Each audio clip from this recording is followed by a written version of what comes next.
I just asked Clerk, have we received any apologies? Sorry. Oh yes, they're written on the Minister, excuse me, sorry. Well, I can read this stuff anyway. Yeah. He's not in the door, is he? He's not in the door. He's outside. As we have a quorum, the meeting is in public session. We have not received any apologies. The purpose of the meeting today has been convened to consider the revised estimates for vote 31, Transport, Tourism and Sport, which was referred by the Dáil to the committee on the 20th of February, with an instruction to report back to the Dáil once consideration was completed. And I'm waiting. The Minister of Transport is coming. We'll just pause. Here he is. I'll just pause for a moment.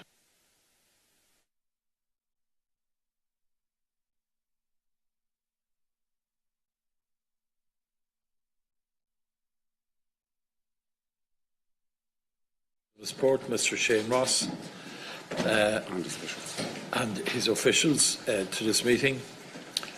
As we're all aware, the transport, tourism and sports sectors are in very challenging times, with numerous issues arising from Brexit, capital and current infrastructure projects in all three sectors, as well as numerous other issues which we have discussed in some detail at the Joint Committee over the last 12 months. In responding to these challenges, what is very important is the financing and resourcing for the year ahead. Today our committee will explore this with, of course, the level of emphasis on a number of key points. The proposed format of the meeting is we deal with vote 31 on a programme-by-programme basis.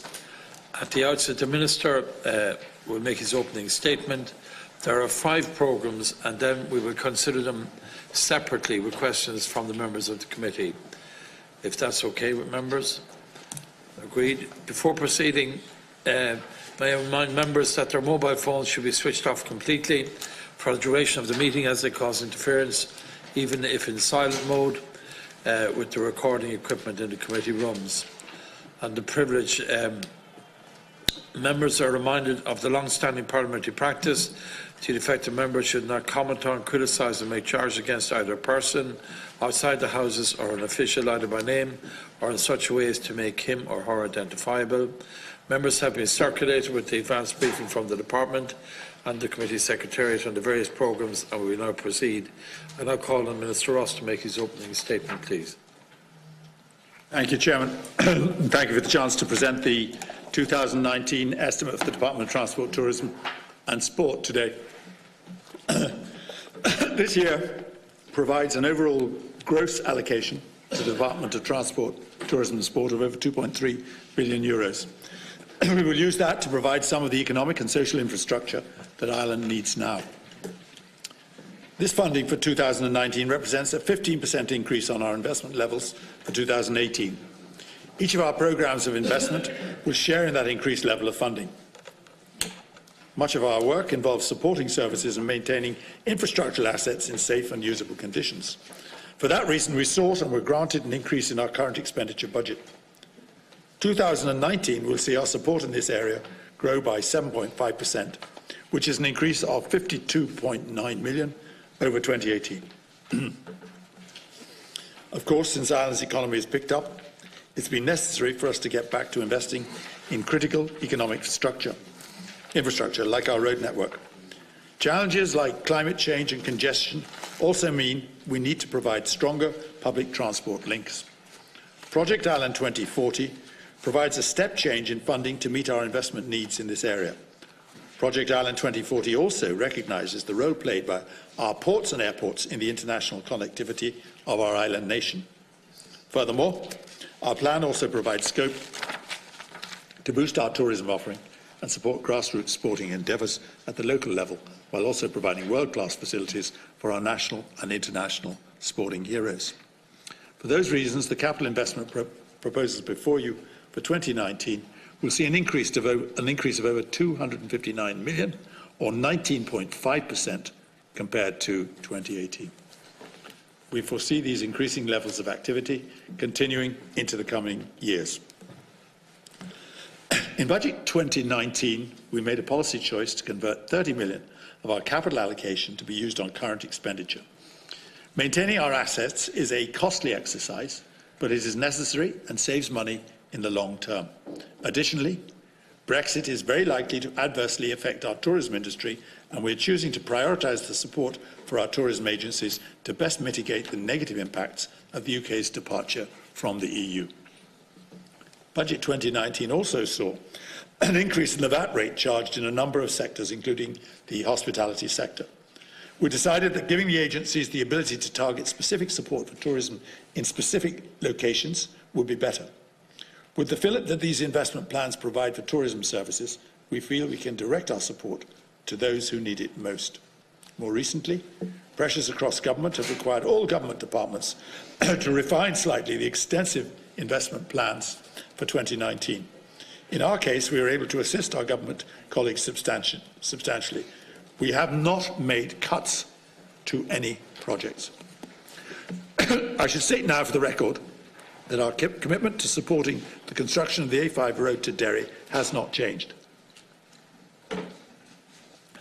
Sorry. We will meet our targets in that regard, our agreement. We understand the Northern Irish authorities are equally as committed. Work on the road will be delivered by our friends and neighbours in Northern Ireland in due course, and we will be able to fund our share as those costs arise. In the meantime, we've been able to make best use of any construction delay to move that funding this year. I and my department take our task of delivering first-class infrastructure and services as both an honour and a duty. We will safeguard the taxpayers' investment as we do that. We work closely with the Department of Public Expenditure and Reform and follow the Public Spending Code to monitor our programmes. Within my department, we have a team of economists and analysts dedicated to prior evaluation of projects and programmes. As a department, we've well-established oversight procedures in place to monitor our expenditure, and we're fortunate to work with agencies with a recent track record in terms of delivery and value for money. But we're aware that we can't be complacent and that the increased levels of expenditure planned under Project Island 2040, as well as recent events, require us to examine with a fresh perspective how we go about our work in this area. The committee can be assured that the issue of good governance and oversight is at the centre of how we work and will continue to be so in the years ahead. I'll now briefly go through the 5 programmes of investment in my department and the funding levels and plans we have for 2019. Let's start with the civil aviation programme. Direct investment in aviation during 2019 will be roughly 37 million, and this represents just over 1% of the expenditure in my department. Much of the work we do in this programme involves working with regulators and international partners. The international commercial nature of air travel means that my department's involvement in investments focuses mainly on regional access. The largest beneficiary of the funding here is the Regional Airports Programme, 21.7 million, followed by funding earmarked to cover costs associated with our membership of Eurocontrol, costs incurred by the IAA, the Irish Aviation Authority, for certain services, and subscriptions to international organisations. Therefore, the key priority for investment in the aviation programme over the short to medium term is to support the regional airports. We confine our investment and support to safety and security-related projects, and our involvement is informed by the Regional Airports Programme 2015 to 2019. Land transport. The Land Transport Programme, Programme B, which is the largest programme so far in my department's vote, representing about 80% of our overall budget, will increase this year by over 260 million, or 16%, to 1.9 billion. Most of that increase is a step up in investment in our roads and mass transit services. The main components of the programme are roads improvement and maintenance funding with an overall budget of just over 1 billion, the Public Transport Investment Programme at 481 million, public service provision payments at 302 million, that's PSO. The programme also includes provision of 7 million towards the carbon reduction programme. A further 1.9 million was carried over funding will be applied to this programme too. And carried over funding. And operating costs of the National Vehicle Driver Licensing System at just under 22 million. This system helps us to collect motor taxes and fees, such as toll fees on the M50. Public transport. In 2019, we will again allocate investment to protect the quality and value of our existing public transport networks. Significantly, the funding being made available in 2019 to Irish Rail in its role as infrastructure manager is at the steady state level, as measured on an annual basis. That's hugely important and represents real progress. The steady state level of funding carries through to our PSO bus fleets also, with the funding provided allowing for the optimal amount of bus replacement, which means older and more polluting buses are replaced by newer and cleaner ones. But it's not just steady state, we're also expanding and upgrading infrastructure. And that means we're continuing to plan for the future with Bus Connects, Metrolink, DART expansion and the various cycling network plans in the major cities. But also delivering new infrastructure like the extended trams, which will shortly arrive for the Lewis Green Line, or the various cycling projects due to start construction this year, or the proposed new National Train Control Centre, which should start construction by the end of the year. The funding provided in 2019 will make a real and lasting difference to citizens' lives across the country. We are also committed to ongoing retrofitting of older existing public transport facilities to improve their accessibility features, and as you know, accessibility is built into new projects. As the committee will be aware, we apply a lot of funding to public service obligation services, and in 2019 we will continue to support the continued delivery of these socially necessary but financially unviable services throughout the country. We intend for them to continue their growth over recent years, and we will facilitate some further expansion, including progressing the bus market opening. As is normal, the precise allocations to the companies, including Irish Rail, will be decided by the NTA in accordance with the various contract arrangements that it has in place with the various PSO service providers. Additionally, rural transport services that respond to local needs have also increased, and we will continue to support these through enhanced funding. We will target new and innovative ideas to help decarbonise the transport sector, including pilot initiatives for low-emission technologies and incentives to encourage the national taxi fleet towards greener fuels and private car drivers towards electric vehicles. Roads. Approximately 1.06 billion is available for the Roads Improvement and Maintenance Programme. With this, we will continue to provide grant support for the national, regional and local road networks. This investment will be used to maintain and renew the national, regional and local road surfaces. Total network, as you'll know, is about 99,000 kilometres. To meet our contractual obligations under public-private partnerships that deliver parts of our motorway network, to maintain motorways in safe and usable conditions, to undertake safety works and bridge maintenance and rehabilitation, to carry out improvement schemes across the country on some minor roads, and to undertake essential routine maintenance, for example, signing and lining, verge maintenance and preparatory winter maintenance.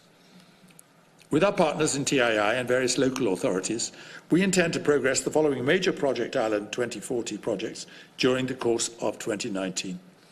The N4, the Clooney to Castle Baldwin scheme, the N8, the Dunkettle scheme, will commence construction, the Sligo Western Distributor Road and road upgrades in the vicinity of Grange Castle Business Park. Early planning work on the M20 Cork to Limerick scheme will also commence. Road safety is something which is of paramount importance, and our support for the operations of the RSA and the Medical Bureau of Road Safety will continue. Both organisations have achieved a lot in recent years and continued that work in 2018. Road deaths are a blight on our communities, and work undertaken by my department and by the RSA with the support and expertise of the MBR, the Medical Bureau of Road Safety, proves that we can influence driving behaviours and minimise the egregious losses that occur on our roads. 2019 will see a continuation of that vital work. Maritime. We also make investments to improve maritime safety, and these are seen across the work of the Irish Coast Guard. They are funded through our Maritime Transport and Safety Programme, Programme C.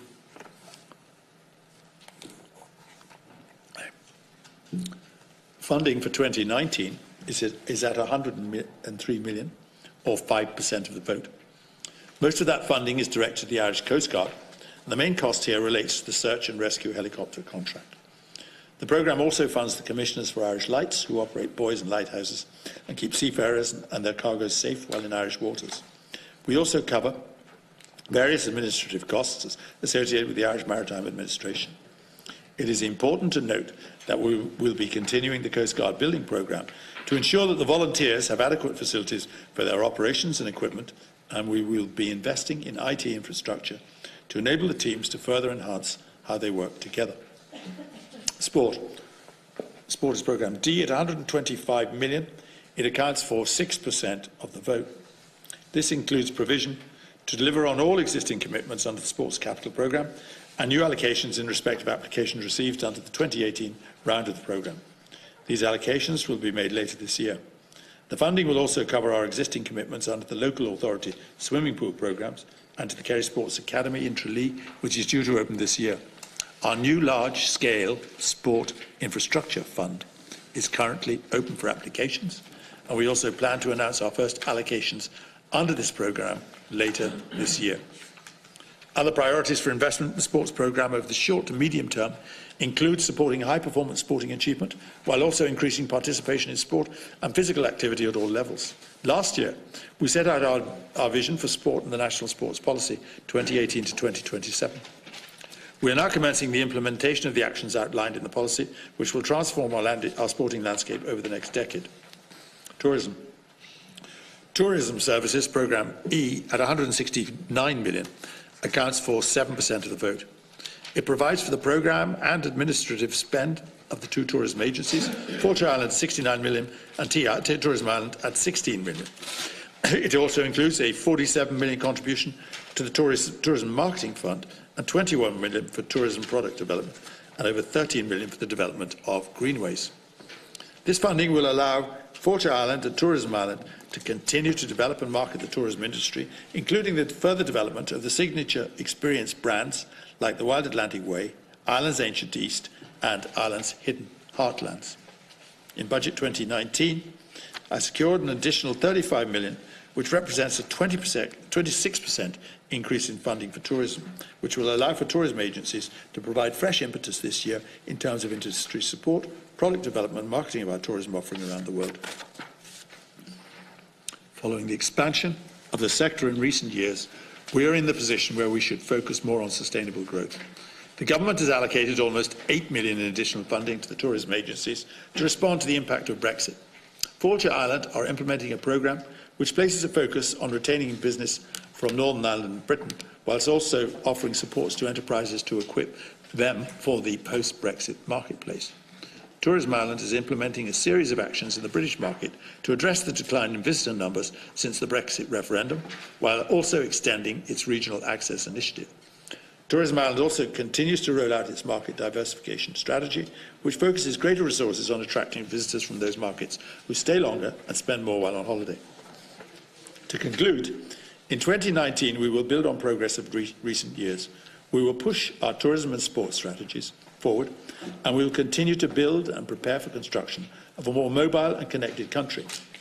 I, like you, am keen to see advances this year and envisage a result that will see all of Ireland sharing the fruits of these proposed investments. I am more than happy to answer questions in relation to the 2019 estimate of expenditure and investment for the services provided by the Department and our partner organisation. I'd just like to add to that, Chairman, just very, very briefly. I received some adverse comments about not being here last week, and I'd like to explain that to the committee. I think I should do so. It was impossible for me to. Yeah. Last week. So yeah, I did. Okay. Yeah, this is select committee. No, just yeah, for information. That's all right. I just want to say on that, because I know there were some. I was unable to attend for very good reasons, and I just point out that to that committee in particular, I've attended more than any other minister. I've attended that committee 25 times in less than 3 years, and other ministers were there before me, attended maybe a third as often as that, if that. I'm very happy, and I appreciate coming in here. I think it's an exercise which is usually very, very, very valuable, but I think it should be, you should realise that sometimes it's not possible for me to appear at the Joint Committee. It's not out of unwillingness to be here, because my record will prove I'm more than willing to be here, but just occasionally it's not possible. So if people are critical of what happened last week, I think they should understand that my attendance is absolutely impeccable, I think. Sure. Okay, Mr. Stewart, thank you for that. So we now commence with Programme A, right, so we deal with civil aviation. And I would ask members that you indicate clearly the subject you're referring to for the officials and the Minister to be aware of exactly what you're saying and to limit your question to one subhead at a time. So Programme A, civil aviation, are there any questions on that? Yep. Thank you, Chair. And just, I suppose, quickly to refer to what the Minister said about his absence last week. And I suppose the reason why it has to be acknowledged normally when you're invited in here, Minister, you do always accept the invitation. That has to be acknowledged. But the reason why you've been in 25 times since your appointment as Minister for Transport is we've had particularly turbulent times and turbulent issues under your remit. We've had 3 strikes. We've had many different issues that warranted you coming in here, so you can't always compare like with like in terms of previous ministers. But I suppose where we found it surprising last week, Minister, was it was the first time that you didn't offer an alternative date to come in, and your mere excuse was workload. And then it was obvious that you were in the House because you appeared on the monitor when we were here taking a topical debate that would have only been decided upon that morning, and indeed you were witnessed at other locations in the House that morning. Not true.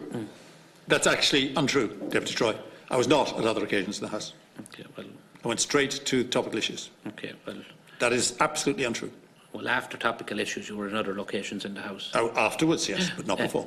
Okay. Okay. I just want to put it on.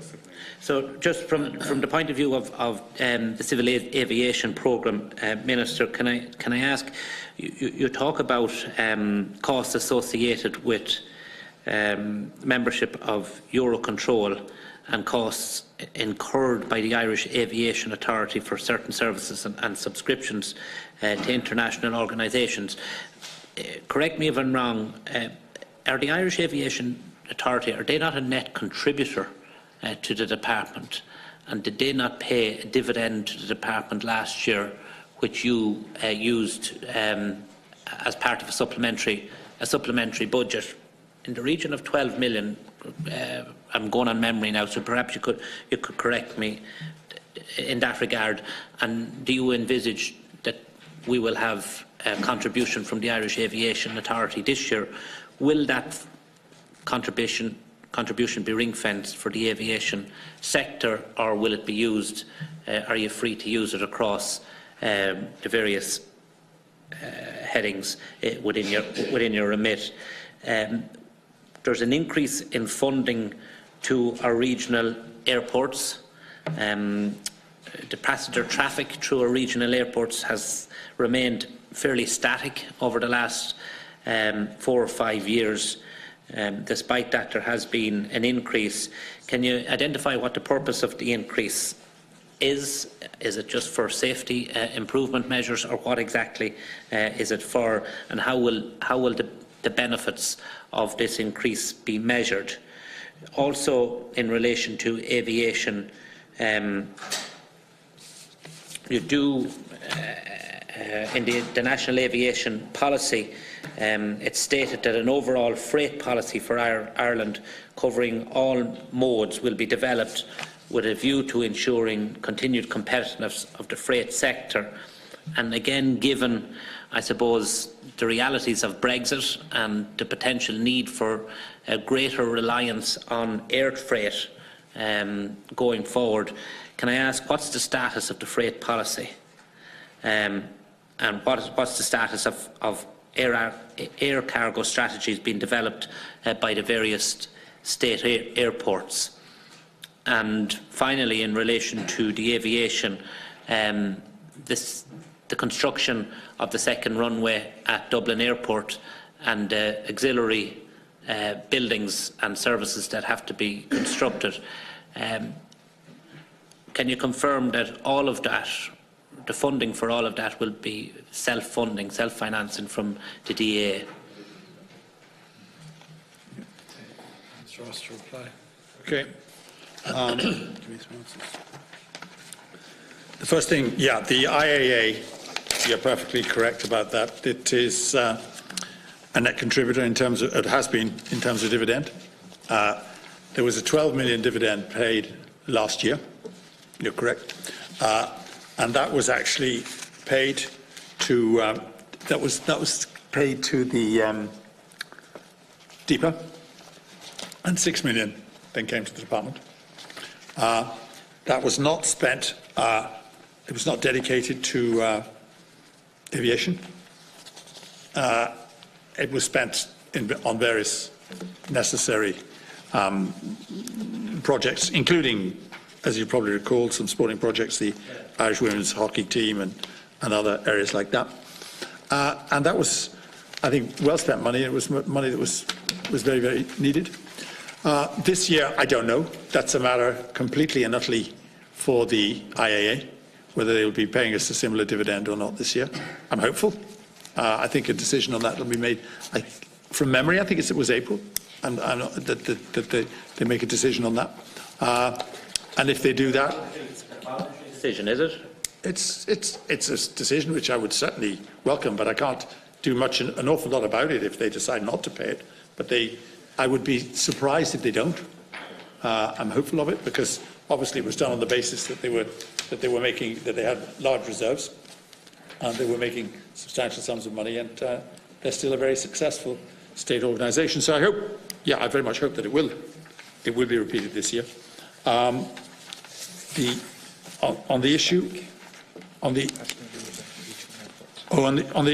issue of regional airports, you're talking about really the fact that the numbers going through were pretty static last year. I'm just looking through. Shannon was up from 531 to 561. Knock was up from 244 to 251. Kerry was up from 102 to 114. So we're talking about a very small percentage. Kerry's the only one in actual double-digit numbers increases. So the intention, of course, is to compete, giving them the PSO because they will need it, and that's going to continue this year. On the DAA, they are preparing themselves, I think, very effectively for Brexit. We're fairly reassured that they are being successful. That will be self-funding, as far as I know at the moment. The DAA is paying it themselves.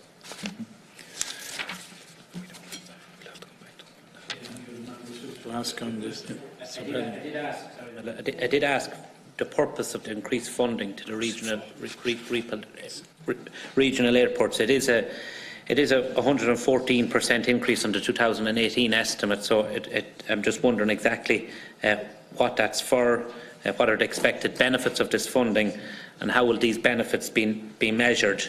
In relation to the DAA, I'm quite confident that they will be prepared for Brexit, but that's not the question I asked.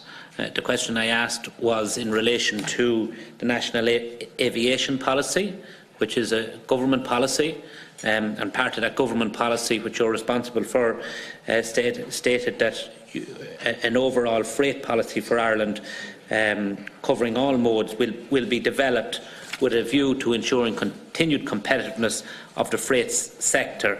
And I'm just wondering, what's the status of that freight policy? We will continue to encourage air freight where it's feasible. You know, it's very difficult. It's very high value stuff, and it certainly is something which, in the context of Brexit, is being looked at and examined because of the difficulties that there may be with freight elsewhere. And it's being examined as a possibility. It's not expected that it's going to increase enormously in the context of Brexit, but it's certainly being looked at as an outlet and a possibility. Has the department commenced their freight policy? It's part of a commitment under the National Aviation Policy to have a dedicated freight policy. They're in permanent dialogue about it, and I think they're in some fairly frenzied dialogue about it in the context of Brexit. So the answer is yes, it's ongoing. Just a point of information there, just to definitely try. Our figures that we have don't actually show that increase that you're talking about there. And just, sorry, from the ministers. Pardon? Yeah, sorry, yeah, Minister, yeah, we don't have that increase. No, I'm just checking. It's just purely a question. On the regional airports, you're down to 1.1 million across the last 3 years that we have here. I think, just see where you said the increase was, sorry. It's just on the document, that's all. It's only purely the briefing document. These ones? Yeah, these are statistics as well. Which ones? From the central. Yeah, on context and Yeah, impact. the context, the statistics I gave you were CSO ones. I can read them out to you again. They're CSO ones, and that's Yeah, fair enough. yeah. Yeah, we don't have them. That's the point we're making. We don't have a problem. But I can give it to you. I To mean, use them, it's just a matter of just that members will have. Dublin's up 6%, Cork's up 2.8, Shannon's up 5.7, Knock's up 2.8, Kerry's up 11.6, and total is up 5.8. It's okay. Right. No, yeah, that's fine. We didn't have them. That's Okay, the sorry. point I'm making. I can provide you with them, of course. No, that's perfect. No, that's grand. Sorry, Deputy Munster. Thanks, Ciarán. Just a question on the IAA, but just firstly, just in relation to what the Minister had said just at the end there in relation to his absence from the meeting. I'm just wondering, because you'd brought the issue to the committee yourself, Minister, would you care to give a reason for your absence on that day, just that it might give comfort to some of the committee members, given the fact that there is a crisis in rural transport? It might just explain why you couldn't attend, if you were to give the reason. Just in relation to the Irish Aviation Authority and the need for a single regulator and to be separate from commercial air traffic control service, I think we all agree that the IAA shouldn't be doing both. So where is that at the minute, Minister?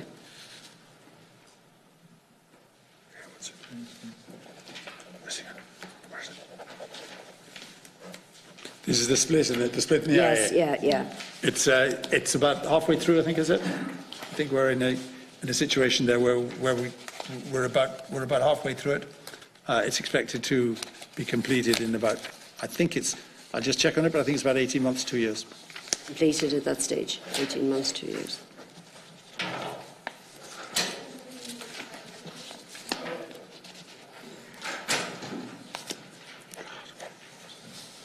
Yeah, Okay, yeah. that's what we're expecting that to be done in Okay, that that's period of fine. time. Thanks, Minister, Okay. for that. And just in the relation to the other question, would you care to give your reasons why you couldn't attend? Yeah, absolutely. No problem about this at all, Deputy Munster. I was in a situation last week where I was on the second stage of the Brexit bill, and we were on alert to be available all day for that. If I'd accepted an invitation to come here in the morning, it would have been totally in contravention of that commitment. And I would have had to take up the whole morning, and I would have let you down. I didn't know whether I could come or whether I couldn't come. I was, in fact, I spoke on Brexit as it happened. It was left till the afternoon. But I had no knowledge of that at the time that I got the invitation. It would have been completely inappropriate for me to accept an invitation here in the full knowledge that I might have been called up to do the other one at the same time. And that is the only reason. And it was simply that. And the fact of the matter was, I couldn't have done it in the afternoon at all. In the morning, I had other engagements as a result of that, and it would have been mad for me to, which were arranged subsequently to the invitation, and I couldn't have come here.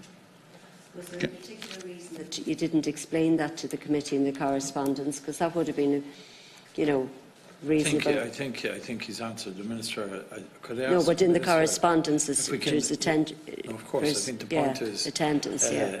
I think the clerk has asked the Minister, and I appreciate that he will come back to us with a date that he will be available to discuss that issue. Yeah, of course. So I mean, it's an absolutely outrageous accusation that I didn't come to the committee because I didn't want to. But the record which I put out to you is quite extraordinary how many times I've come. I'm willing to. And the insinuation that in some way I didn't want to come or wasn't willing to come is absurd. I'm here today. I'll discuss it with you today. But it would have been just totally irresponsible to say I was going to come in the full knowledge that I was almost certainly going to be talking about Brexit in the Dáil at that time.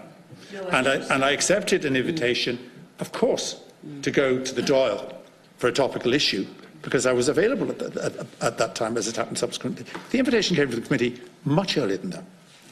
No, I'm just wondering, yeah, there was no explanation of that in the correspondence that you sent. The correspondence said you wouldn't be available due to the pressures of work. But that's what they were. Yeah, but an explanation of the Brexit bill, at least, you know, it might have, you know, even if it didn't happen till the afternoon has been at that asked by the stage. clerk to indicate a day. He's agreed that he will as soon as he has his diary arranged. So there's nothing. I mean, Deputy Munster, you really. Minister, I have a just question asking a question as to why. aviation. I would have thought you'd put it in the correspondence, but not to worry. Minister, I just have a query regarding civil aviation, and it's really across all of the programmes, but specifically because we're dealing with programme by programme. It's just the question of carbon reduction across each section. And I appreciate you have referred to it in your speech, and I wouldn't expect you necessarily to have the detail which you now, but could I ask that the policy of the department in relation to interaction with all of the transport agencies, and particularly places like Dublin, our airports who are huge, you know, they have a huge carbon footprint, that we get what mitigating steps we're taking, or do you have within your department, Minister, or you know, how do you deal with carbon reduction as a department? Okay, I think it's fair to say that the where's this? The carbon reduction. Where's the carbon reduction? Where's the carbon reduction? It's in here. That you had it. If you don't have it handy, Where is it? Just finding. Just a second. Sorry. if you should send us a note on it. I'll get you. Yeah. I'm just trying to get the carbon reduction on the air, which is really a global thing. Yeah. It's really. I'm just going to get you the carbon reduction figures. Sure, that's fine, Minister. If you want to answer the questions. No, I will. Yeah, I'm just trying to find them. Deputy Rock, have you any questions there? No, I'll get you. I've got some figures here actually on that. Okay, while we're looking for those, we'll move on to programme B then, if that's okay. Okay. If members have questions, I'd be happy, Minister, if you get the note later on. There's no immediate urgency. Programme B, land transport. Any members wish to raise any issue on programme B? Deputy Munster. Just in relation to Minister, in relation to the A5, and I'm just curious if the legal issues are resolved this year, where would the money come from? Just if they are, they may not be, but if they are, where would you find the money, or would it come from next year's? And also, in relation to, in your speech, you had said there was an increase of 259 million for capital investment. And I'm just curious, because it wasn't in the figures of the budget, so if we could ask you in October, so if we could ask you just to explain where that had come from. Okay. On the A5, yeah. let me start with the A5. I think, just in case anybody doesn't understand what happened to the A5, there was a commitment to of 27 million this year. I don't know whether you're familiar with it, Deputy Munster, but you probably are. A5 is a rule, it's not reference A5, sorry. Yeah, Sorry, go ahead. yeah. But it was obviously a commitment which we made and which we stand by and which we, in no way we're hesitating or pulling back from.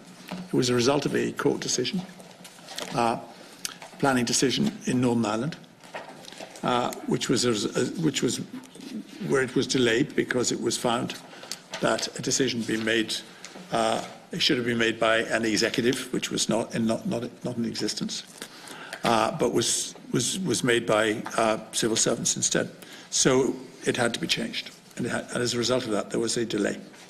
That was not a delay of our making; it was a delay of a decision by an arbitration body up there. That meant, as I'm sure you know, that the money for the Children's Hospital, which our department had to provide, was provided, could be provided this year because there was a delay in the payment. That payment will be made next year. There's a commitment to pay £25 million per annum, sterling, on that, and we intend to fulfil that commitment. If we need to fund the A5 this year, we could do, but it's not ready for building, so we won't have to.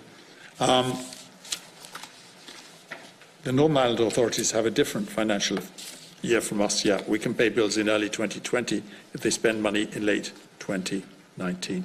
So it isn't presenting us with any great difficulties. We will have the money there. We will pay it next year if we have to. And our commitment to the project is absolutely undiluted. Do you reckon if they are the legal issues resolved, that the money would be there, you'd find it? Yeah. Yeah. Yes. Oh, grand, Yeah. good, yeah. The other one then was about the increase of that you'd said in your speech to 259 million, just as to where it came from, because it wasn't in the budget. And this is just saying this. 259 million. That's capital spending. It is in the budget. Yeah, it is in the budget. in the budget in October, I couldn't find trace of it. Yeah, I looked Absolutely. for it. Well, it's there. Good, yeah. Just in relation to that, that additional funding, is it for Ireland 2040? Is that what Project Ireland 2040? Is that what it's? There's capital spending, yeah. so it would almost certainly all be for that. But, yeah. Just on that, Ev, I just want to raise a particular issue, because I know it's an ongoing issue in County Louth, and that's the funding of the Port Access Northern Cross route. Now, that was to have started several years back, and I know it was actually to be built around a proposal for 7,000 new homes to be made, and it was a ring road, if you like, to take the traffic out of Drogheda. Now, when the crash came in the recession, obviously the building had stopped, but the last couple of years now it's kick-started again, and planning permissions have been granted left, right and centre. Now, I understand that Louth County Council made an application for funding, and that was refused, and it is my understanding that they've appealed that decision. So I'm just wondering, given the magnitude of the development, would you provide funding? I've raised it before with you now, and I think at that stage, in fairness, you said that you hadn't received an application, but according to Louth County Council, they had made one and it was refused. It's a serious piece of infrastructure that's needed. I think, if I'm right, and correct me if I'm wrong, that it's actually the Department of Housing that application. No, the initial application was made under LEHAF, but this one apparently has been made to the department. Well, what I know for sure is that the Department of Housing is looking at an appeal from Louth County Council specifically regarding to that funding. If there's a separate application, that's fine. I'm not aware of that. But Chairman, you're right. It's an application to housing. It wasn't made to us. Right? Yeah, it was made to us. Louth County Council had said they first applied under LEHAF and it wasn't granted, and then they'd applied to the department.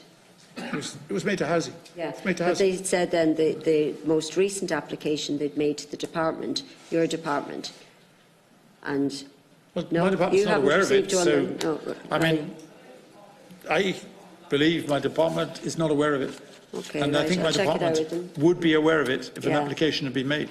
Yeah. So maybe you'd refer back to them and I'll get them to see. clarify, but definitely they had. Well, Sorry? I was told they were of the opinion that it was made to your department. Well, obviously there's a mistake. We'll check it out anyway and see. Yeah. But just, you'll remember which choice. that's grand. That's okay on that one. Thanks. We'll try. Thank you, Chairman. I suppose just firstly on the A5 road, Minister, at the time of the budget, you set in your roads budget for 2019, were the department or officials not aware of the current status in terms of the legal status for the A5? You would have imagined they were aware. It's not something that just suddenly became apparent in the last number of weeks since the increase in the overrun at the Children's Hospital. And if so, why was there money allocated at the beginning of the year for a project that you didn't envisage would be drawn down?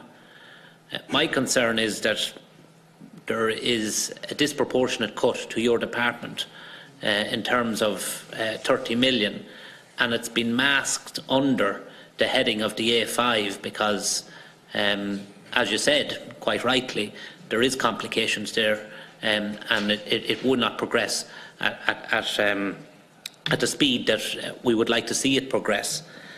So I'm just wondering why, knowing what you knew, knowing the complications, knowing the legal difficulties, why was there funding earmarked for the A5 this year if it was never going to be drawn down in the first instance? There is an increase in funding to the public transport agencies provided under subhead B9. This increase, I understand, would be to agencies such as the NTA. Can you clarify what this increase is for? Is it primarily for the work they're doing in relation to rolling out bus connects? Is it concerning Transport Infrastructure Ireland in terms of their work they're doing in terms of rolling out Metro? And perhaps you might take the opportunity to clarify the position in terms of Metro. Is it going to be rolled out as a one standalone project, or is it going to be divided in two? In terms of, you have identified 7 million for carbon reduction. I think, given the fact that transport is the second biggest contributor to our global emissions after agriculture, I would say 7 million is a drop in the ocean.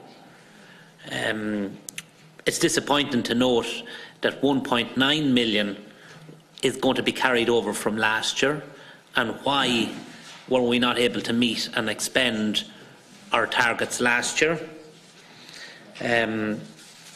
You have a commitment in terms of retrofitting older public transport facilities to accommodate people with varying levels of ability and disability. We produced a document earlier this year which you contributed to yourself, Minister, and we debated it in the Dáil a couple of weeks ago. Have you set a clear target in terms of how many public transport facilities are going to be retrofitted to make sure that they are wheelchair accessible and disability friendly going forward? You talk about new innovative ideas to help decarbonise transport, including pilot initiatives. Perhaps you might share some of those pilot initiatives with us. And finally, Minister, in relation to our roads budget, as part of the programme for partnership government that you negotiated with your partners in government, you had a commitment to restore roads funding to a steady state condition.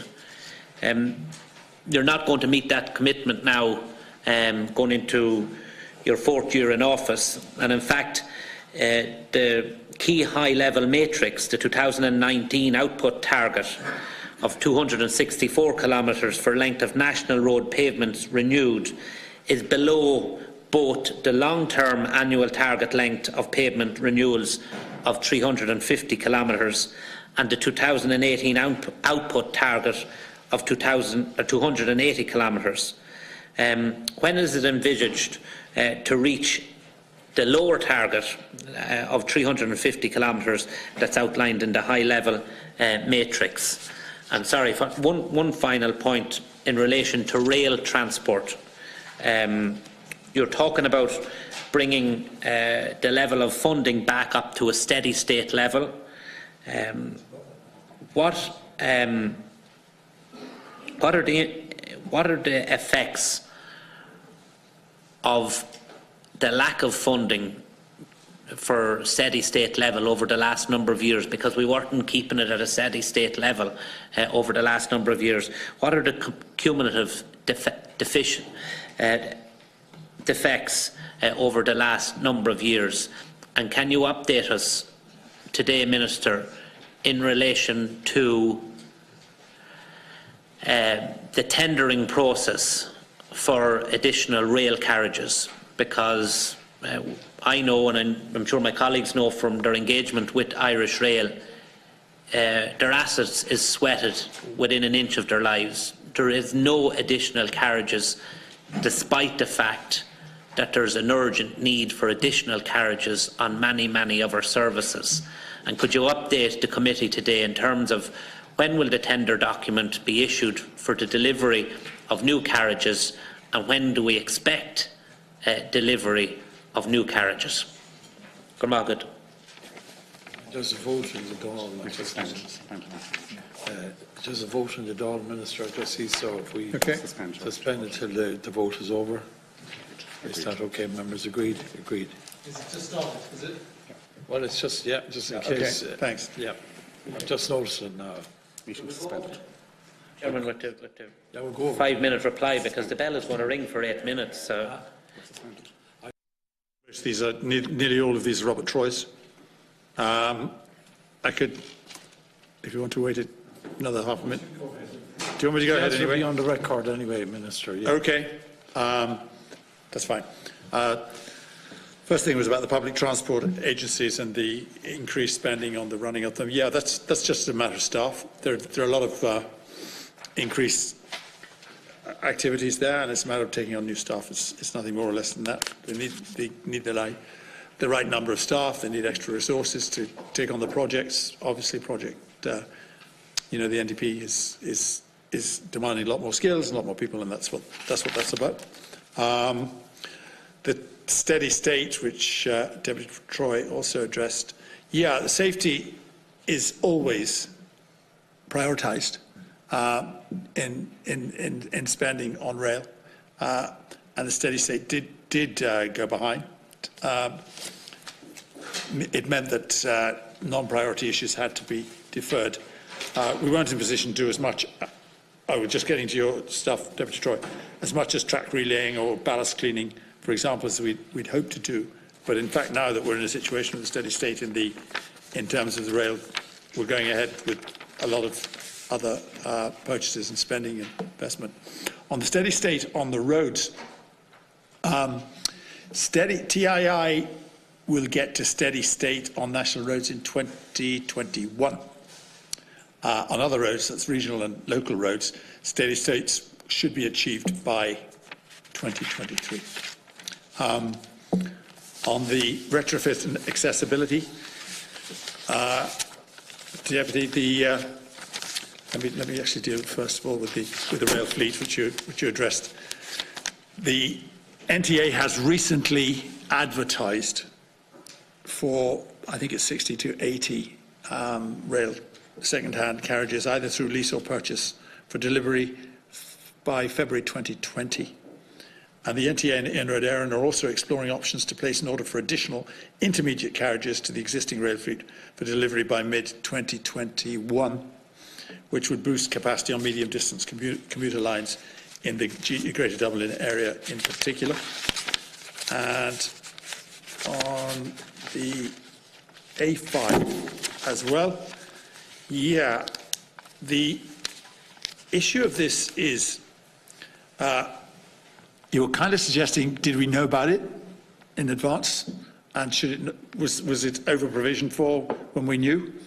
The truth of that is, I think we knew that there was going to be that there might be a deferral or something of this sort, but we were in no way aware of how much or the extent of it, and it was considered prudent to provide for it in the budget last October. And as it turned out, yes, a certain amount was available, so it was lucky, but it would have been very imprudent not to provide of it, because it could still have had to be spent this year. But the court challenges have actually meant the time was postponed. Retrofit, yeah. The accessibility features such as wheelchair access and audiovisual aids are built into all new public transport infrastructure projects and vehicles from the design stage. Bus accessibility, in particular, all new buses purchased by Dublin Bus and Bus Éireann for urban centres are low-floor, wheelchair-accessible vehicles. In terms of taxis, grant support for the introduction of more wheelchair-accessible vehicles is there for into the taxi fleet is available. There's a retrofit accessibility capital allocation. I think it's 7 million. That's for 2019. In rail stations, wheelchair accessibility, we fund an ongoing programme to upgrade existing older infrastructure and facilities, including upgrading train stations to make them accessible to wheelchair users. This retrofit programme is managed by the NTA. 3 million was provided for rail station accessibility upgrades for 2019.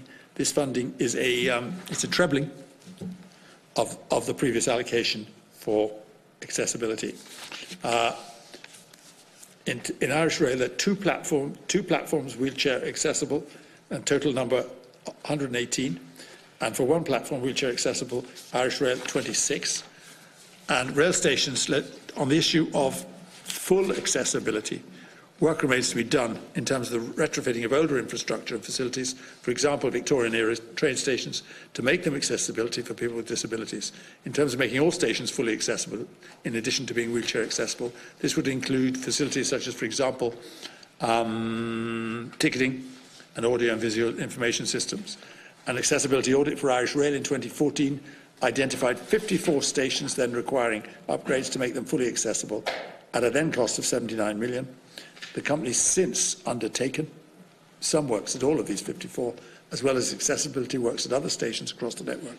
However, Irish Rail would need to complete a new feasibility study to ascertain the cost of providing full accessibility at all stations across the network. I accept the fact that I can anticipate people saying full accessibility isn't there yet. That is our objective. I think we've made huge strides. We've increased funding, and we are committed to this particular programme and eventually, hopefully, to full accessibility. But I think it should be acknowledged that we've made a huge amount of progress, but it's not enough. It's definitely not enough. I think there's more to go. On the issue of the Metrolink, is this the time to do it? Okay.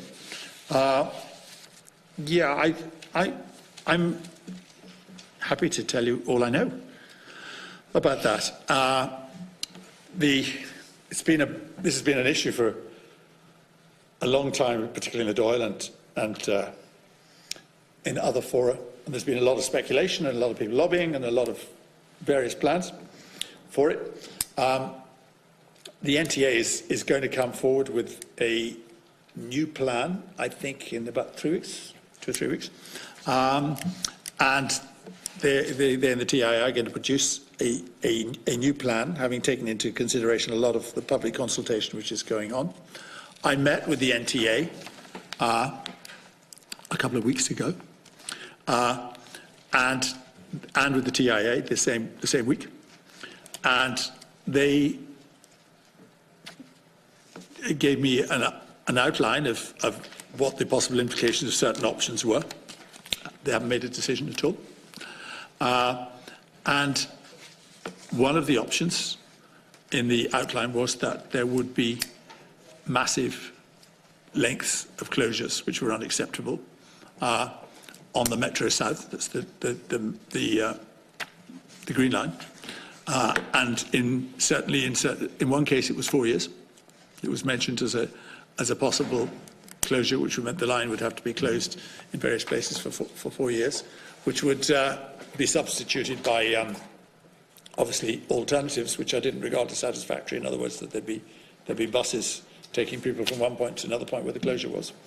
And I made it absolutely clear to them that closures of this length, or a much lesser length, were unacceptable, that it would just cause gridlock in that area. And they agreed to come back with a more concrete plan, but they left with absolutely no doubt that closures were not something which we envisaged. Lengthy closures were not something which we were going to allow. So that's where it stands, and we're expecting something to come back from them in the coming weeks. I was thinking about. I think they mentioned a date, but I can't remember what it is. But I think we're talking about 20th of March, around there.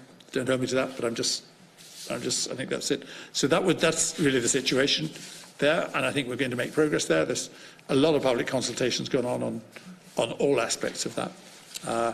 But I think you will find that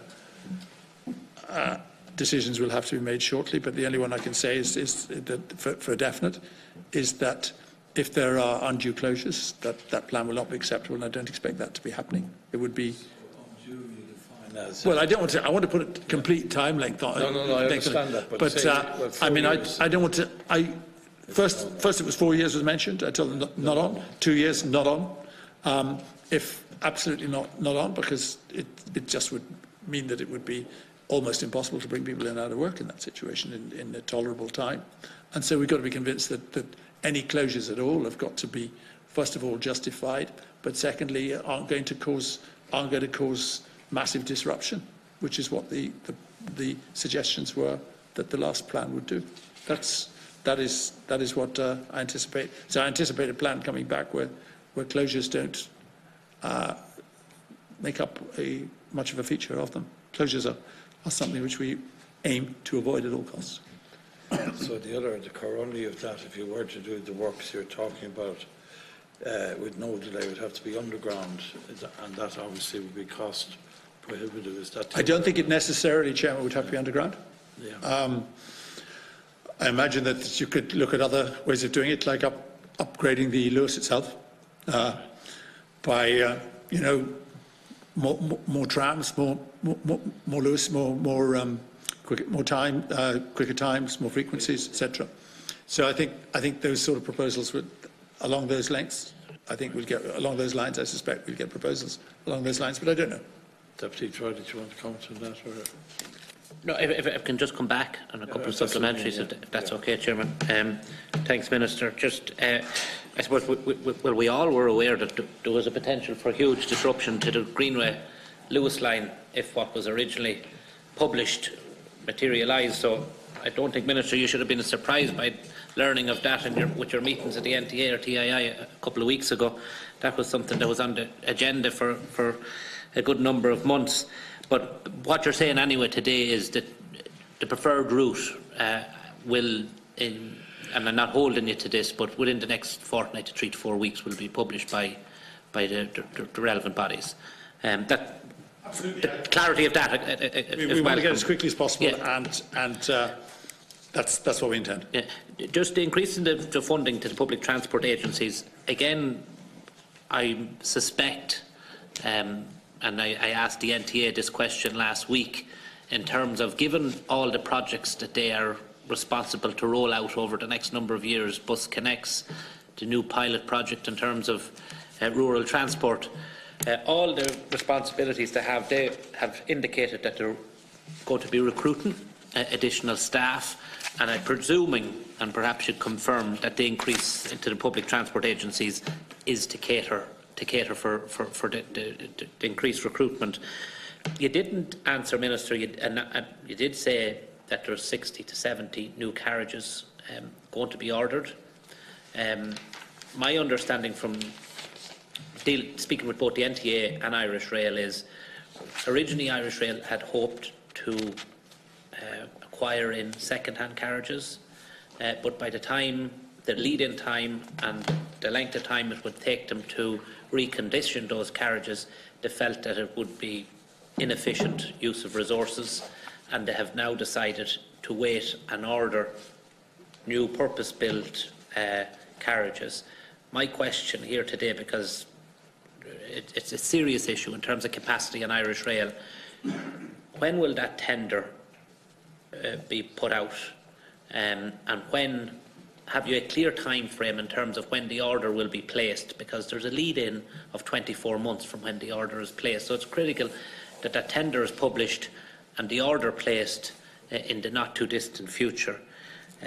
What I was asking, and you gave a good overview in terms of the retrofitting and what's been done in relation to the disability service, and acknowledge that, but I suppose, have we a clear programme of works in terms of, in the next 3 years, 4 years or 5 years, it is our intention that every public transport facility will be both wheelchair accessible, have the right audio enabling equipment and everything that all people with varying levels of ability and disability will be catered for. And perhaps you answered this already, and I apologise if I did, but I did make the point in relation to carbon reduction and the huge responsibility we have as a country to change our method of transport and to acknowledge that we have an issue in terms of our carbon emissions. Transport is the second biggest contributor in Ireland. 7 million seems like a drop in the ocean in terms of tackling that. A 1.9 million carryover last year would lead me to believe that the department isn't treating it with the seriousness and the priority that it deserves. And one figure I just asked, Minister, could you tell us, if we don't meet our targets by 2020, how much of a fine will we be liable to pay as a country? I accept it won't be just your department, but as a country, if we don't meet our emission targets by 2020, what fine will we be liable to pay? A further question from me there, just on infrastructure. In terms of the carbon footprint issue, in terms of electric points where vehicles... in terms of electric? For cars, electric points, yeah. There's a huge need for a massive investment in that infrastructure. I understand, say, in a place like Drogheda, there are only 6 public points where you can charge your electric car. That's been done. There's been a huge increase in the volume of electric cars being sold, and I just wonder, is there, what plan, if any, there is within the department, to work with, DSB or whoever, to have a proper, absolutely first-rate network around the country, because the biggest issue is that people want to buy electric cars, but they have range anxiety because they have no certainty they have to go beyond the 200 kilometres that they can charge their vehicle in places that they may not normally go. Okay. Just on that, yeah, I think you've a good point. We're lacking in electric points, and I think they are difficult to find. Sometimes there are not enough of them. The ESB have announced impressive plans recently for investment in the fast charging network and upgrading the on-street parking network too. This would be a big boost to EV acceptance and take-up fees. Fees should only be considered in the context of this step change of the quality and coverage of the charging network. So we have got a plan for it. The CSB has made the plan for it, right. But there's a real commitment to do that.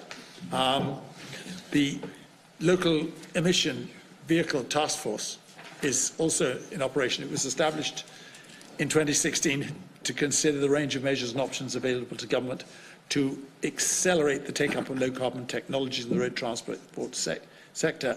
And that has been reasonably successful, maybe not successful enough in terms of the take-up of EVs.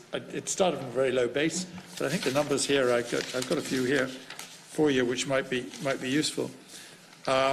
In 2018, a total of 1,972 new EVs were registered, bringing the total number on islands rose to almost 7,650 by end of December 2018.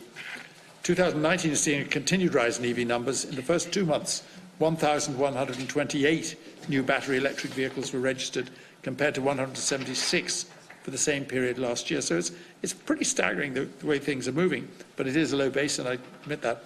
And plug-in hybrid electric vehicle sales are also increasing, with 472 vehicles registered in January and February compared to 185 last year.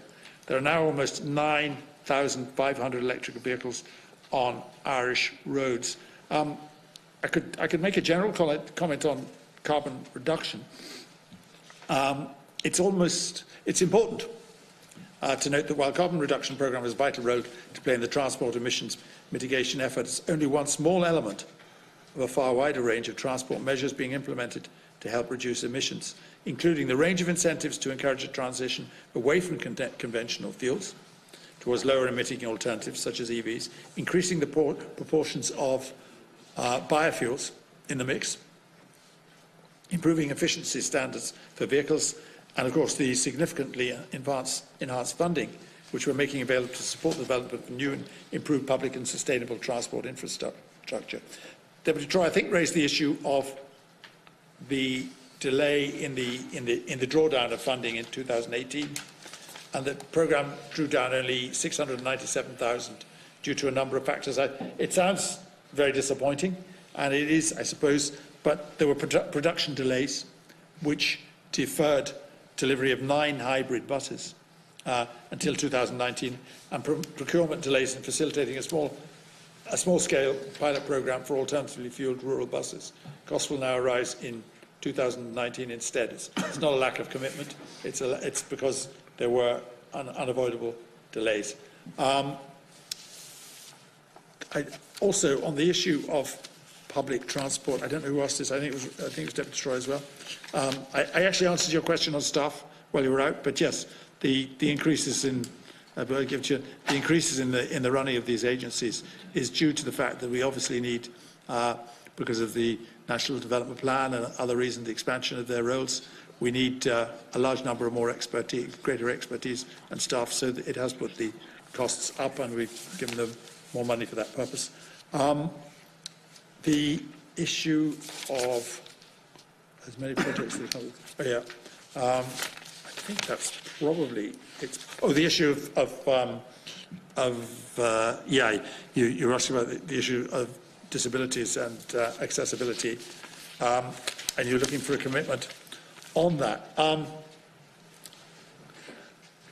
It's always dangerous to give kind of concrete commitments to every last, item that can be produced. But our aim, and I don't think we have let anyone down in this, our aim is full accessibility. It's nothing short of that. Now, we've still got mountains to climb in terms of some of the buses which aren't equipped, and other areas are not fully accessible. But we are making progress. We are making commitments. This particular committee was very active in doing that, and indeed is pushing, I think, a lot of people in the right direction. So I just say to you this: the commitment's there. I think you know that, well, of course you know.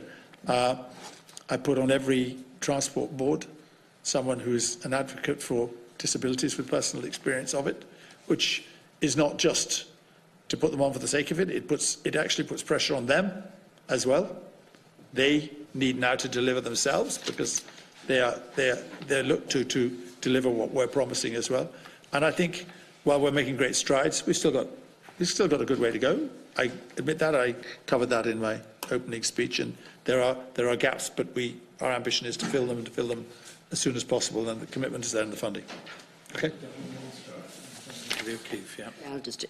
Thanks, Cahirlock. Minister, you mentioned in your statement the PSO funding is at a steady state, and I'm just wondering, would you not agree that Bus Éireann are in need of an enormous increase in funding, given the state of rural transport? I mean, you can't be happy with the service level. There's some places that don't have a single bus. There are other areas that might have one bus a week. But on figures that I got from the NTA has cut funding to Bus Éireann by just around 6.4 million, down on last year, and capital and current expenditure. And given the crisis in rural transport, I wonder if you could explain what was the reasoning or thinking behind that. I know there's some extra money given to the rural transport programme, but is it a case that you're giving it to that and then taking it away from Bus Éireann? Because Bus Éireann would be the main providers of transport in rural transport as a public service. Well, I don't know what figures you're getting it from. The NTA. The figures I have here, which are NTA figures, are they? Yeah. That's the breakdown of PSO allocations last year. Went from 52 million to 55 million. So what? This I had gotten this on the 26th of February. Bus Éireann capital expenditure 2018 was 9.2, 2019 2.9, and then current expenditure down by 100,000. That's capital. Capital and current is down to. The figures, I'll confirm them to you. I have went up from 52 to 55 million. Capital is different. No, this, yeah, no, I know. I'm talking. Current is down also. We'll have to. I don't know how that occurs, but we've got a 52 to 55, and it's absolutely straightforward, and it's there. Have you got it here? Yeah, same figure. Yeah, we've got the same figures here. 52 to 55. It's gone up. This was issued on the 26th of February. From the NTA, is it? If you share it with the Minister, he may Well, we'll communicate with you, because certainly if you offer think that's some useful. clarification. Yeah. I'm not doubting you at all, but I'm just telling you that the figures we got, which are absolutely official figures. O'Keefe. Yeah. Okay. Okay. Going back to the metro design, I just want to ask the Minister, Chair, that when the consultants were appointed for the design of the metro, were they given just a straight line and told come up with a design, or were they given any terms of reference, i.e. minimise disruption to existing traffic operators in Dublin? What I'm trying to ask, Minister, is obviously, before the consultants were appointed, someone in the NTA must have said, we get a metro in place, but we'll try not to disrupt existing operators, i.e. loose and so forth. Why do we have to go back to the drawing board again as well? I'm asking, we shouldn't have to be going back to the drawing board. This should have been seen in advance. And the other issues in the Chair, the Dunkettle interchange development works in Cork, which connect onto the M8. Has there been an overrun and spin there in the initial site investigation and clearance works, because we're told now it's gone behind schedule already by 4 or 5 months or 6 months, and because of the tender process wasn't properly scrutinised, there's been an overrun in costs in regards to the initial works, and it's this happening, that this project, which is on the making for a couple of years and is part of your government's programme, that it's been delayed. Finally, Chair, in relation to learner drivers, what measures are we taking to advance the availability of further driver testers? Because of the waiting lists are not coming down at all, and they've got worse following the recent Road Traffic Amendment Acts. And what are we doing, to facilitate learner drivers? There's people losing their jobs at the moment because they can't get to work, and they have no adults to get them to work. So, Chair, I'll leave it at that. Thanks. Yeah, let me just a second, Deputy O'Keefe. Yeah, the metro. We're not going back to the drawing board at all. We've had public consultations on various things which were built in. Particularly, if we didn't have public consultations on a plan as dramatic and radical as this, and we weren't prepared to change things in response to those public consultations, you'd be the first, and you'd be rightly saying it's a dictatorial NTA which is going in and overrunning the wishes of the people, etc. There are public consultations going on because you're right. It's an extremely dramatic development, what's happening in the metro and bus connects and other things like that. So we do have that. Going back to the drawing board is not where we're going.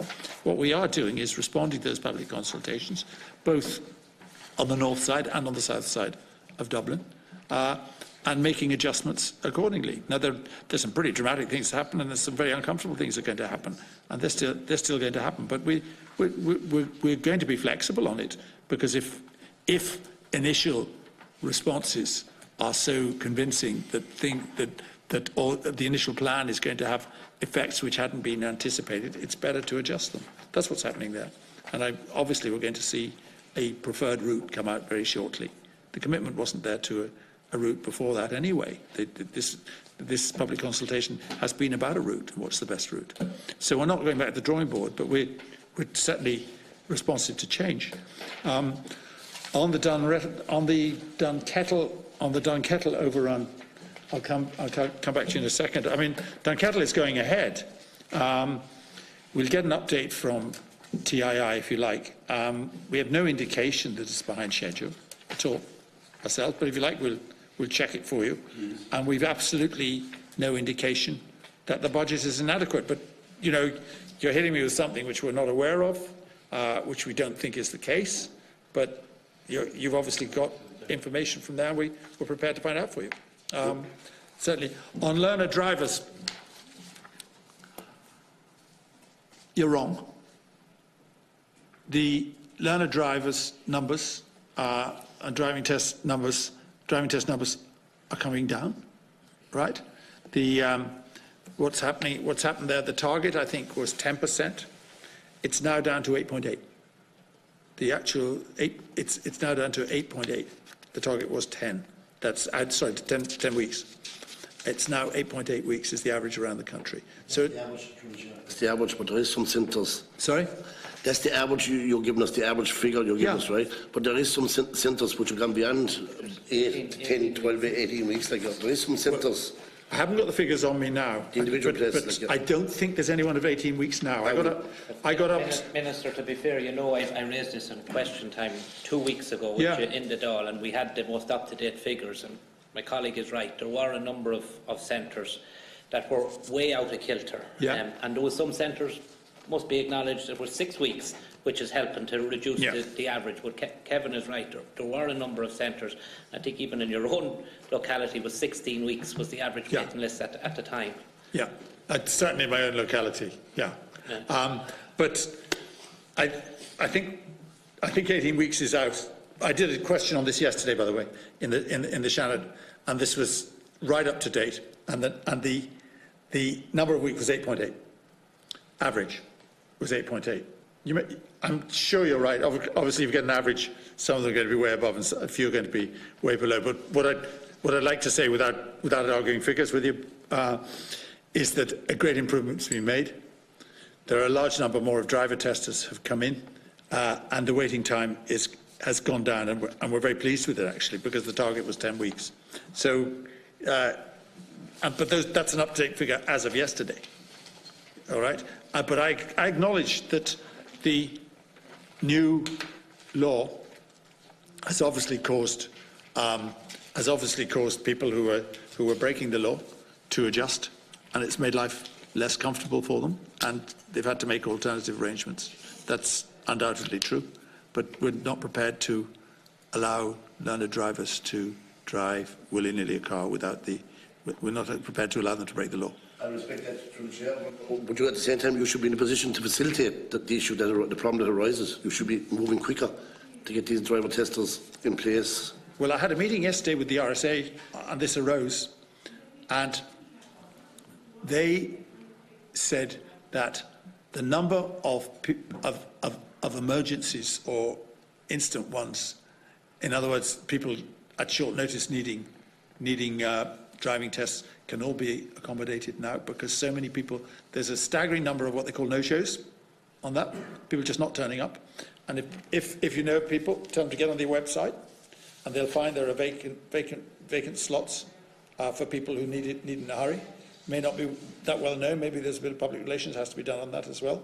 But that the problem is obviously bad in certain areas. I think you may be right about that. But overall, there's a huge improvement.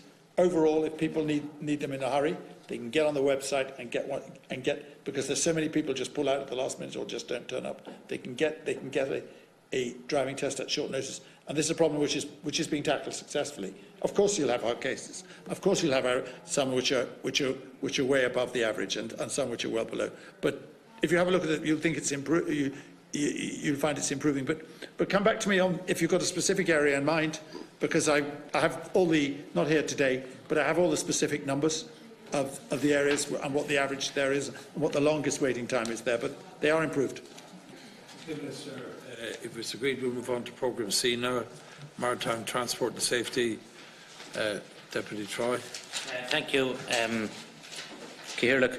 Minister, just in relation to this particular area, can I ask you 2 or 3 specifics? This time last year, at our budget meeting, it was confirmed that less than half of all Coast Guard buildings had IT, sanitary and running water. There was a commitment to address that in the upcoming year. I'm just wondering, have you figures now in terms of the facility, how the Coast Guard facilities have been upgraded or improved in the last 12 months? And I want to take this opportunity, I suppose, to reiterate our concern, and we're going to be having a committee meeting in relation to it, and that was the decision recently which prevented the Coast Guard volunteers from using the blue flashing light. We thought that was a disastrous decision. Don't know who took that decision.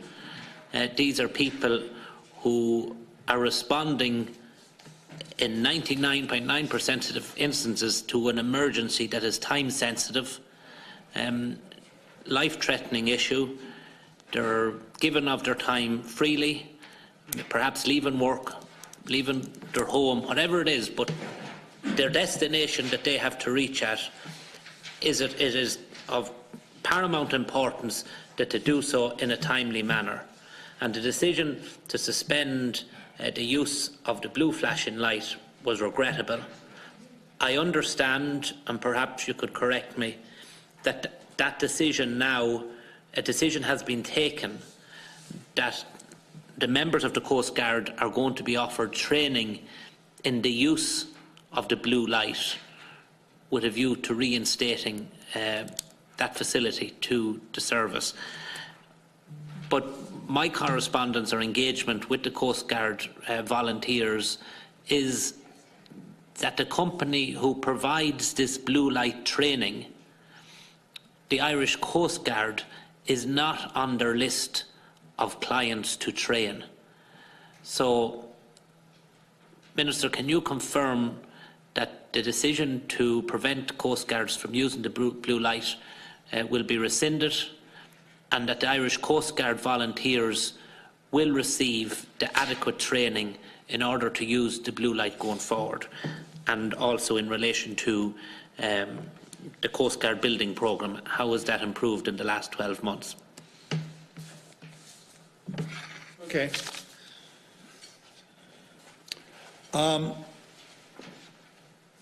Yeah, training will be provided. I can confirm that to you. It will. I can't read. I'll just read you the up-to-date situation. I mean, the Coast Guard are a fantastic organisation, and everybody wants to do what is best for the Coast Guard and make the work efficiently, and for them to be content in what they are doing, and not in any way to hinder them in their work. The issue of basic facilities such as toilets, running water or internet. Almost 2/3 of Coast Guard units have basic facilities, including bathrooms, running water, etc. Most of the remaining buildings are old rocket houses, which were never intended to be anything other than storage units. The building programme is seeking to target capital investment in enhancing those units most in need. Unfortunately, some buildings are simply not suitable for such enhancement, either in terms of their remote location, building regulations, or other safety considerations. In such cases, the IRCG, the Irish Coast Guard, in conjunction with the OPW, is seeking alternative sites or solutions for the units. In total, there are 16 IRCG units without full sanitation facilities, and that's not satisfactory. It'll have to be improved, you're right. But note that there are improvements, and it's 2/3. Due to the nature and size of the rocket house buildings, their current land footprint and their unique locations, it's not always feasible to upgrade or extend these premises. My officials have now asked that the OPW conduct individual building assessments on IRCG unit stations currently without facilities to ascertain the best solutions available, including temporary solutions for the 10 units already included in the OPW building and building maintenance programmes, and permanent solutions for the remaining 6 Rocket House substations. All 53 stations will be provided with laptops and printers this year by my department, by the IT people in my department, and all 53 officers in charge have now got internet-enabled mobile devices.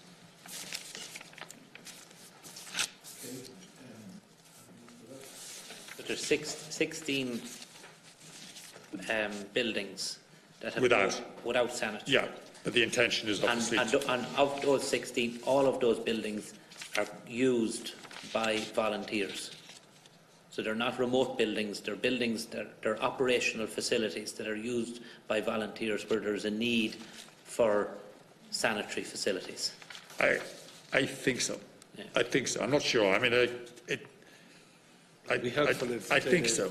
Deputy gets a list of them perhaps after the meeting. I think Minister, I think it can't be stressed forcefully enough that these are men and women that are doing invaluable service to their community, often putting their lives on risk, doing it for no financial reward, and I think at the very minimum we should be affording them facilities that are fit for purpose. Right. And in 2019, to have volunteers working out of services that have no sanitary provisions is simply not good enough. And I would ask that you didn't wish to earlier on put a time frame in relation to the disabilities rolling out, but we have quite clearly 16 facilities, and I think a time frame should be put on them as to when sanitary services will be available to them. Yeah, we have a programme with the OPW to do this, and I agree with you, it's not acceptable. Would you circulate it after the meeting yourself to the committee? Yeah, and we can take it from there and bring it up again. Okay, so we move on now to the Sports and Recreation Programme D, if that's okay. Deputy O'Keefe, you have the floor. Yes, Mr. Chairman, thank you. Chairman, just one or two questions to the Minister. We acknowledge the increase in funding, but I'll find having an increase, but to get out into the clubs and the organisations. And, you know, this government is going to its 4th-year term, and we've officially only had one official allocation of the sports capitation grants, right? In the 3 years. So, and we're going to the 4th year now, right? There was an expectation that the annual sports capitation grants would be rolled out annually, right? When can the Minister see that it will slot in quickly within a calendar month? Because, as I say, the government now is in its 4th year. We've had only one official allocation as such. The other question, Chair, is in regards to high performance sports and the funding for that. And, you know, and I raised with the Minister there recently, there's one association in jeopardy in regards to participation in the Tokyo Olympics, and that's our boxing participants. And, you know, obviously, you know, if it doesn't get to go ahead, it'll be, do we keep spending the money on them, or have we the faith? Are you going to keep spending money on the Boxing Federation, you know, in the assumption that we will get the issue resolved? And like Minister, I do commend you in your involvement in regards to anti-drugs, anti-doping organisations, you know, your participation there. But I'm asking you, have you spoken to your colleagues in the boxing association? And I think actually at the end of it all, you were about to give me an answer at the time you were in Washington. That did you speak to some people about resolving the issue of the Boxing Federation, like, you know, because obviously at the moment they're suspended from participation in the Olympics in Tokyo coming up. Have you done anything about that, Minister? Thank you. Deputy Try wish to ask a question. I'll ask a quick question, and unfortunately I have to go, but I will, Kevin will give me the answer. But Minister, when do you envisage that the Sports Capital Programme will be announced this year? And the large-scale capital programmes, that's still open to applications, my understanding. When will you envisage that will be announced? And can you guarantee, Minister, the criteria that you're going to use to assess applications, because without question of a doubt, both schemes will be oversubscribed, as is always the case. Will you give a commitment that local community groups will not be discommoded in terms of the fact that they're in a rural area, because heretofore there was a greater emphasis played on urban areas and a greater amount of funding allocated to larger urban areas, because obviously there was a greater membership base. But I just want to ensure that there's fairness being applied when the applications are being assessed.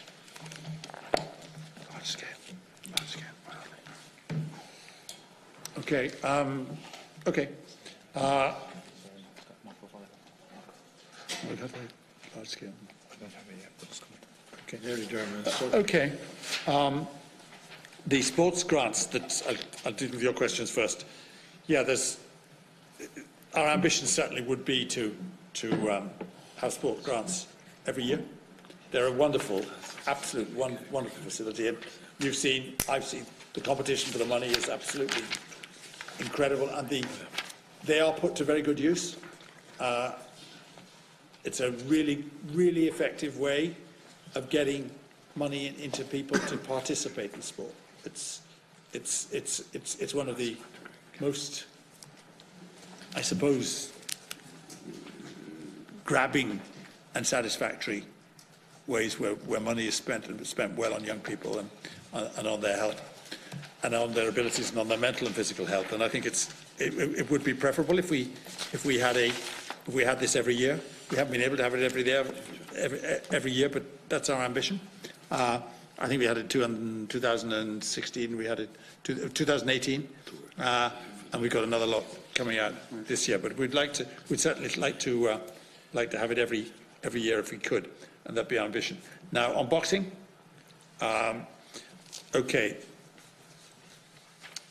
It's a kind of delicate issue.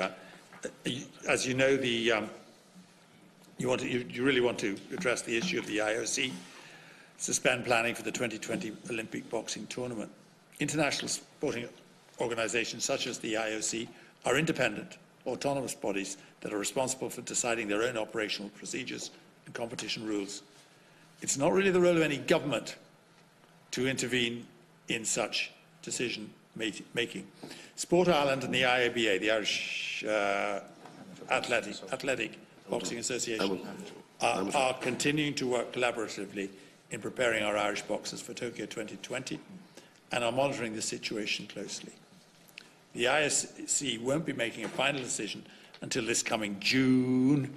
There is an expectation there will be a boxing competition at the Tokyo Olympics, but probably not under the AIBA banner. To get to the Robert Troy's question, he was looking really for me to say that to lay out the criteria which would be used for the sports capital programme this year. That hasn't been decided on yet, but there's no intention to discriminate against anybody. It's been done in the past on a per capita basis. I haven't heard much quarrel with that in the past. There are other ways you could do it, and there are all sorts of alternative ways of doing it, and putting maybe a high bar for people to get over before they actually get anything at all. And there are numerous ways which it could be done. But I haven't heard a large number of complaints about the way it's been distributed in the past, but we are looking at various ways of doing it, and maybe we'll change the weightings maybe a bit, and maybe the disadvantaged should get a little bit more than they did in the past. That's something which we're looking at very strongly. In other words, disadvantaged areas should possibly get looked at and given a greater share, but we haven't made any decision on that yet. The large scale, on the large scale sporting infrastructure, Yeah, it's open to application till the 17th of April. Then it will take. They will take some time. I'm not going to promise a date for that, but I'm sure it'll be well into the second half of the year, because they'll take some time. There's going to be some really serious assessment. This is a 100 million fund. Okay, it's not going to be 100 million this year, but it's going to be, I think, 8.8 million this year. But these will take some time because they're very large projects, and they'll have to be looked at extremely seriously and very thoroughly. And obviously, there's a couple of streams for that as well. But we'll be looking at that. We'll do it as quickly as we possibly can, and we don't want to see a kind of deficit in the drawdowns. And it's a very exciting prospect. And we're going to, but we're going to do it very, very forensically and strictly and objectively. But at the end of the day, the projects will be very worthy, but they'll be very big ones. Minister, okay, sorry, Deputy. Yep. And I've been critical of the manner of distribution of money in agriculture. I'm very happy with the way it is done. What I'm on about, the Minister, is, for example, we broadened the amount of people clubs, organisations can apply for the grant, the sports capitation grant. We broaden the base, applications can come through schools and that now, right? Obviously, when the application opened 2018, there was a window to get the application in, but there was some places, clubs or schools who said they'd wait for the next round because they wouldn't be properly ready, the application, but they wouldn't have it properly in order. And what I'm trying to say, Minister, is that, we're into another second year now of the determining the count applications. We're into the second year of determining the count application. The process is too drawn out.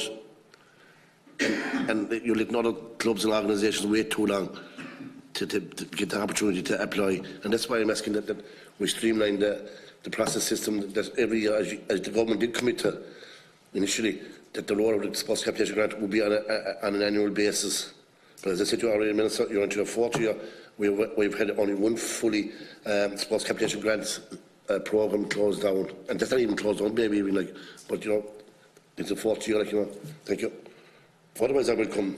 What's happening? Yeah, one year was a kind of double amount actually. The year before last, so it was, maybe we could have strung it out by put it out another year. Instead, we actually gave 2 years in one, which was a double amount, and there was the last one, and that was large amounts got given out, and a lot of clubs benefited. But I take the points you make, and I promise you that we'll consider them when we're setting the criteria. Certainly, but I want to also assure people that the process will be impeccable. There will be no political interference in it whatsoever, as last year, of any sort. This will be decided by people outside politics. I will sign off on it because that is my job, but I won't be interfering to one way or the other because it'll be left to officials as it was before. There will be an appeals process again, to be absolutely fair, as there was last time, and I'm very confident that we'll have a great result. To tourism services, then Programme E. Any questions? We do welcome the increase of funding for tourism, but I would ask the Minister, what area is he directing this extra funding towards? Clarify.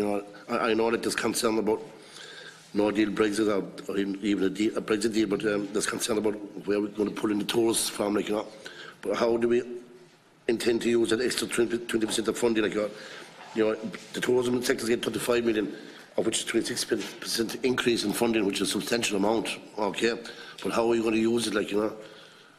Go over to America and pay them to come over here. It's a lot of money. To get the value out of it. Just on the tourism issue, but it's also a cross-border issue. Do you have an update, Minister, on the green card issue?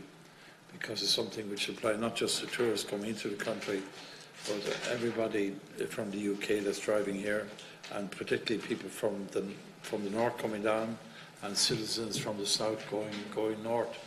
It's a huge issue, concern right now. It seems that the different insurance companies have different policies. and there is evidence, we had already that some person contacted their insurance company, having been advised to apply for the green card a month in advance and are told to wait a couple of weeks before they would apply. So the deadline, if it happens, is very soon. And obviously, if Brexit is literally over the cliff, and please God, it won't be. But it's very, you know, it's very concerning to residents, particularly on the borders, north and south. Okay, I'll answer that one because it's a tourist question. Will you forgive me if I do that first? Because I've got some detail here which might be useful. Of course, yeah. Yeah, the insurance companies obviously will be issuing the green cards shortly, and I think there's 1 million. But it's just a question, Dan, and Yeah. is it by, will they issue them without a request, or must you request the card? That's up to the insurance companies themselves, So I therefore, assume. that's the problem. People don't know. But I think they're going to issue them. The intention is to issue them without request. Right. They've ordered 1 million. They've sent them to insurance brokers. Sorry. I don't mean to interrupt you because No. it's such an important point. Is that going to happen? Because the Motor Insurance Bureau has said it wasn't last week. It is going to happen, isn't it? Yeah. It is definitely going to Definitely, happen. yeah. So we will all get our green card in the post. Yeah, that's right, isn't it? Yeah. Absolutely. Well, that's good news. That's right, yeah. It's a pity you didn't say that earlier. You'd have got applause from everybody. I don't need applause, thank you. Thank you. Oh, it's better than brickbats in the story, yeah. And The other insurance question- companies will issue the green They will, cards. Yes. Well, that's very important. That's very Okay. reassuring, yeah.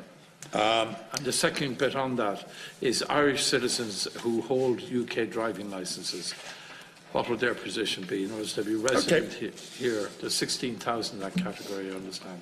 Yeah, a person living in Ireland with a UK driving licence is advised to exchange their UK licence for an Irish licence. That is absolutely the message to go out. That's what they ought to do. Following a no-deal Brexit, a UK driving licence will no longer be valid for Irish residents. I'm trying to be as unambiguous as possible. Just a straight change over, or is a test to be done? Like, you know, what's the procedure? Like, It'd have to be like for like, wouldn't it, I presume? do you just hand in your English licence and get an Irish licence, or do you have to go through a procedure of tests and theory work? No, you just switch it. You just Straight switch. Like for it's just a like, straight whatever, switch. yeah. It's a swap. Straight switch. Yeah, you're entitled to Well, do that the local now, authority and you're where being you live. advised to do. You're entitled to do that now, and you're advised to do that now, because that'll bypass any problems that you get. Is there a cost for that? That's if you can get us, I appreciate you might have the answer. I don't know, Find out. actually. I don't know. And is it in the local authority where you reside presently? I don't know whether there's a presume? cost or not, but I can Yeah. find out that for you. I presume there is a cost for everything. You know, I'd be amazed if there wasn't some sort of cost for it. They still administration hold a cost. driving licence anyway, don't they? The UK one, if they're driving in the UK. Yeah, I don't know, Yeah. but I'll find out for you. Valid licence. I'll find out for you whether it's a cost or not.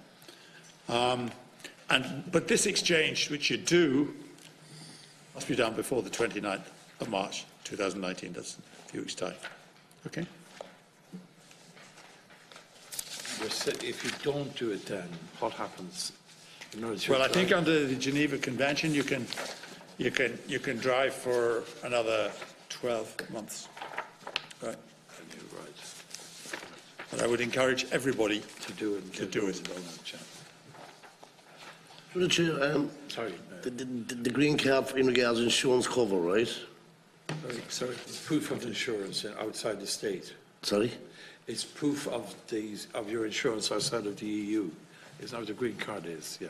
Yeah, well, it's proof. to, It's proof your insurance. It's not an insurance policy, but it's proof when you go across the border that you have it, right? That's accepted as proof. So your car is not impounded. It's just a thought that has come to me, Chair. You know, we have a big issue in this country of people driving cars without insurance, like, you know. They won't have a green card. No, I know, that's what I'm saying. Well, yeah, if they have the green card I understand the date that it gives. I presume it would have to be contemporary with their insurance date, end of insurance date, wouldn't it? I presume so. Don't know. That's a good question. Yeah. Cheers. Because otherwise you could drive, if you wave the green card everywhere you go. It'll have to be, and yeah, it'll have to run out of insurance. date. Yeah. It would have to be coterminous with your actual insurance, yeah. Yeah. the date on it after. It couldn't work otherwise. Yeah. It's a huge job. Sorry, where's the money going for the tourism you're asking? Okay, let's just, I can list it off.